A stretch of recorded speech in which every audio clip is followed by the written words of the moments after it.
이름은 김지희이고요. 나이는 59.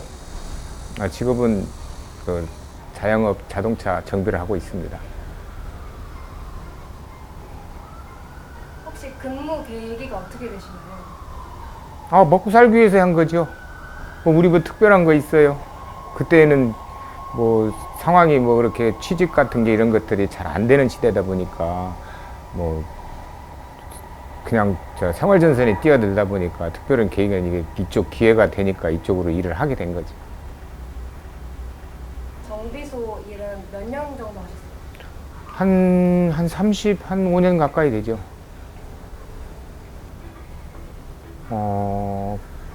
글쎄요. 특별하게 이 직업이 나는 천성에 맞는다 이런 것보다는 그동안에 계속 꾸준히 이것밖에 한 거 없으니까 사실 다른 게 아는 게 없잖아요. 그러니까 이 직업이 계속 있다 보니까 지금까지 이제 나이 환갑 다 되더라 이 직업을 하게 된 거예요. 그러면 타이어를 고쳐야 할 때가 언제예요? 요즘에 신문 방송에서도 많이 나오잖아요. 그 타이어 그 패턴 그 표시된 부분이 있거든요. 화살표 이렇게 표시된 부분 그분까지 다르면 타이어 교환해 주라는 거죠. 그리고 타이어가 너무 오래돼 가지고 그 고무 자체가 삭았다든가 그런 경우가 이렇게 옆에 보면 이렇게 균열이 간 타이어들도 간혹 보면 보여요. 그런 것들이라든가 이제 너무 오래됐다든가 이런 것들 일단 갈아줘야죠. 주행 중에 타이어가 펑크가 어떻게 나느냐에 따라서 틀리죠. 이러다가 이제 바람이 서서히 빠진다 그러면 한쪽으로 세워가지고 교체를 하든가 서비스를 받든가 그렇게 해야 되고. 근데 이제 타이어가 왜 중요하냐면은 순간적으로 뻥 터지는 경우도 있어요. 왜 오래된 타든가 이런 타이어를 안 갈고 타면은 그런 경우도 생길 수 있거든요. 그런 거는 조심해야죠. 그건 미리 터지기 전에는 일단 터지고 나면 대체가 안 되잖아요. 방어할 수도 있는 능력도 없고 그거는 이제 그러기 전에 타이어도 갈고 점검하고 그렇게 하는 거예요. 항상 신경을 쓰죠. 그러면 타이어 하나 뺐다가 다시 조립을 할 적에도 혹시나 볼트 내가 안 조였는가 다시 한번 확인하게 되고 노이로제에 걸릴 때도 있어요. 그것 때문에 항상 조심을 하죠. 차 고치러 오죠. 차가 내 차에 이상이 생기니까 우리가 말 그대로 차 의사 아니에요. 손님은 내가 가지고 다니는 차가 평상시와 틀리고 그러면은 불안하잖아요. 그러니까 그거를 우리가 해주고 고쳐주고 하는 게 우리 일이잖아요. 그러니까 그 차가 평상시보다 이렇게 틀리다 아니면 무슨 소리가 난다 이런다. 정기적으로 예를 들어 가지고 오일을 교환한다 좀 전에 타이어에 되겠지만 타이어가 다 닳아가지고 교체 시기가 됐다 이럴 때 우리를 찾는 거죠. 버스 같은 거는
이름은 김효남이고요.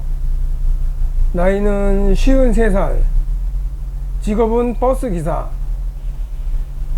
그리고 버스 기사를 하게 된 계기는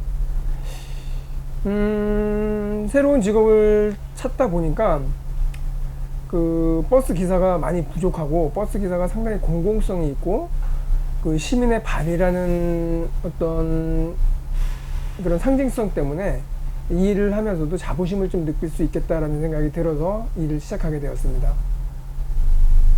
버스를 운전을 하면서 좋았던 거는 승객들이 자기의 목적지에 제때 정확한 위치에 도달을 했을 때 고맙다고 인사를 하면 굉장히 고맙고 좋죠. 아까도 그런 일 있으셨잖아요. 아까 기다려줘서 고맙고. 그렇죠. 그러니까는 그런 식으로 자기 그 버스 기사는 사실 뭐 직업으로서의 기사의 역할도 있지만 사실은 이 공공성이 굉장히 큰 겁니다. 사실은 버스 기사가 이 대중교통을 시민의 발을 책임진다는 이런 공공성이 있기 때문에 이 부분에 있어서는 사실 서로 간에 공감대가 좀 있어요, 분명히. 그래서 버스 기사들도 시민의 발로서의 역할을 하고 또 승객들도 그 버스 기사들한테 고마움을 느끼고 하는 부분들은 많이 있지만 때때로 자기 마음에 안 든다고 그 화를 내거나 욕을 하는 경우도 있습니다. 그럴 경우에는 상당히 불편한 일이죠. 그리고 버스를 하면서 가장 불편한 점이라면 주말이라는 게 없고 저녁이 없어요. 그래서 이제 그런 부분들은 친구를 만날 수가 없고 이제 그런 부분들이 가장 불편한 부분이죠. 그럼 이제 버스 기사의 역할은 이 승객들이 자기가 원하는 목적지에 제때에 도착을 시켜주는 게 버스 기사의 역할인데 이 승객이 많을 경우에 굉장히 부담스럽죠. 만약에라도 사고가 나거나 어떤 불의의 일이 생겨서 이 승객들이 자기가 원하는 거나 목적하는 일을 진행을 할 수 없게 된다면 버스 기사로서 이 승객들을 책임져야 되는 이 버스 기사로서는 굉장히 커다란 책임감을 느끼게 되죠. 그래서 항상 더 안전하게 그리고 더 편안하게 승객들을 모시려고 고민을 하고 더 안전운전을 하고 있습니다.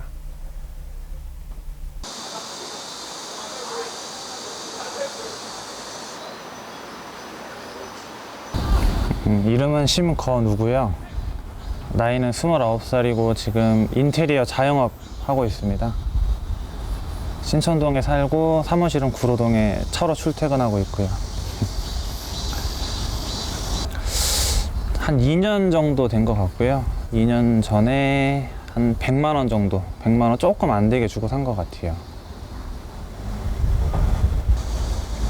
가장 처음에 눈에 들어왔던 거는 이제 차 타고 다른 사람이 타고 다니는 걸 봤는데 그때 그냥 뭔가 좀 매력을 느꼈고, 그리고 이제 제가 사는 데가 지리적으로 대중교통도 좀 멀고 그다음에 친구들하고 약속 잡을 만한 것도 다 멀어서 나갈 때마다 차를 타고 가야 되나 걸어가야 되나 좀 애매한 거리가 많았는데 전동휠이 있을 때는 있으면 편하겠다라는 생각을 우선 했어요.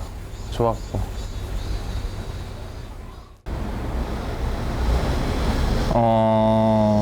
저희 집이 여기 신천고등학교 근처인데요. 여기서 뭐 인천대공원도 가봤고 부천역도 가봤고 그리고 구로동 사무실도 가봤고요. 그 정도 가본 것 같아요. 한 15km, 20km 정도까지는 타봤던 것 같아요, 편도로는. 이게 제가 처음에 샀을 때는 이제 관련된 법이랑 이런 게 없어서 뭐 인도도 다니고 차도도 다니고 했는데 지금은 이게 아마 이제 여러 사고들 때문에 관련 법이 좀 생겨서 전동 휠이더라도 인도 주행은 못하고 무조건 차도로만 다녀야 되는 걸로 제가 알고 있습니다. 일단은 처음 구매하는 거 외에 별도 유지 비용이 일단 안 들고요. 뭐 고장이 날 수도 있지만 제 거 같은 경우는 2년 동안 고장도 없었고 그냥 뭐 충전만 하면 타고 어디든 갈 수 있다. 이게 제일 큰 장점인 것 같아요.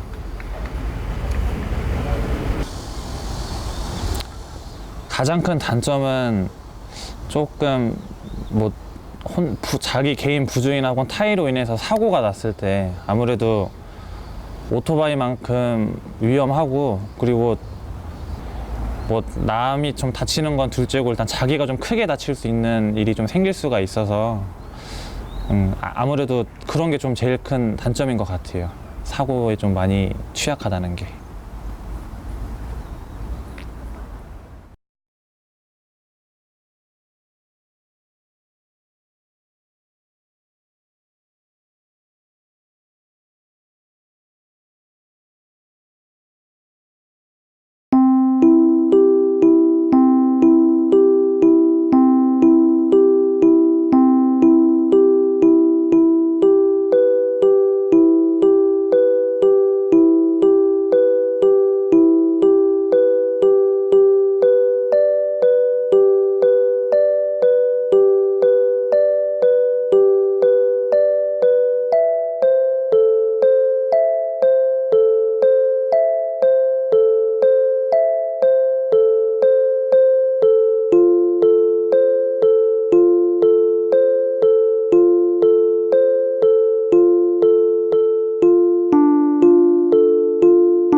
저도 가끔 전동길 안 타고 걸어 다닐 때가 있기는 있는데요. 뭐 간단하거나 혹은 무거운 생각이 좀 필요할 때, 혼자 좀 생각할 시간이 필요할 때 좀 그런 어떤 여유? 그런 거 가지기에는 걷는 게 아무래도 좋죠. 근데 느리게 살고 싶지만 생존을 위해서 어쩔 수 없이 빠르게 살아야만 하는 사람들도 많이 있을 것 같아요. 새벽 5시에 나왔는데 나는 굉장히 빠르다라고 생각을 했는데도 불구하고 버스 정류장에서 버스를 기다리는 사람이 상당히 많은 거를 보면서 정말 이 대한민국이 여러 사람에 의해서 돌아가는 사회고, 그리고 정말 열심히 사는 사람들, 생존을 위해서 이렇게 해야 될 수밖에 없는 사람들이 참 다양하게 많다라는 느낌을 받습니다. 먹고 살기 위해서 시간 싸움이죠. 남들보다 먼저 빠른 걸 해야 될 거 아니에요. 그럼 빨리 가는 교통수단이 필요할 거 아니에요. 그러니까 옛날에는 하다못해 말도 타고 다녔고, 걸어가기가 뭐면 뛰어도 다니잖아요. 그게 발전된 게 차라고 생각하는데 저는.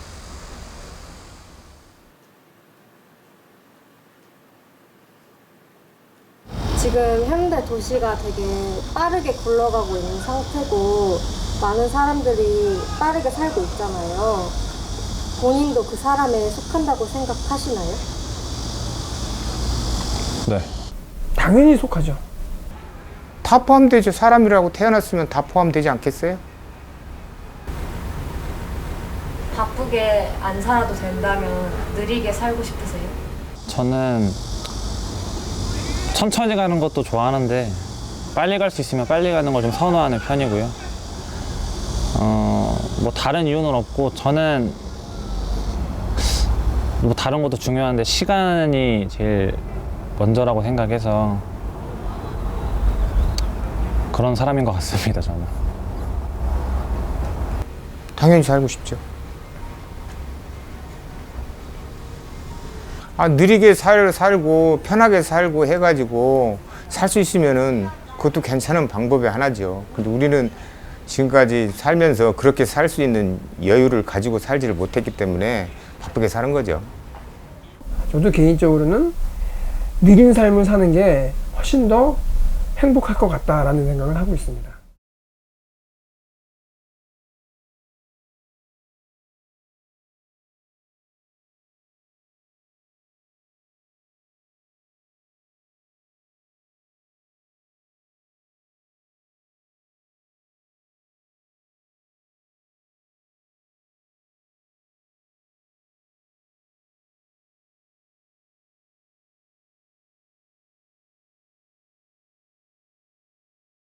동그란 애가 동그란 얼굴에 빛을 쏘면 동그란 눈동자 위 동그란 안경을 끼고 동그란 엉덩이 속 숨어있는 항문을 통해 동그랗고 큰 똥을 싼 뒤 동그란 후라이팬에 내 동그란 계란 넣고 동그란 양파 동그란 토마토까지 넣어 동그란 숟가락으로 동그랗게 저어준 뒤 동그란 입에 넣고 냠냠 동그란 선풍기 동그란 동전과 단추 동그란 시계에 담겨진 똑같은 하루를 의식도 못한 채로 그냥 구르고만 있는 걸 주위를 둘러보면 모두 동그란 것들 뿐이라 우린 언제나 듣지 잘난 어른의 멋진 이 말 세상은 둥글게 살아야 해 지구본을 봐도 우리 사는 지구는 둥근해 둥근 것들이 너무 많아 지칠 것 같아 그래 어쩌면 조금 네모나도 될지 몰라 동그란 하수구 땅속 깊이 냄새나고 동그란 폭탄 속 담겨진 우리의 미래는 희망 없는 나에게 그나마의 기쁨인가봐 주위를 둘러보면 모두 동그란 것들 뿐이라 우린 언제나 듣지 잘난 어른의 멋진 이 말 세상은 둥글게 살아야 해 지구본을 봐도 우리 사는 지구는 둥근해 둥근 것들이 너무 많아 지칠 것 같아 사실 어쩌면 조금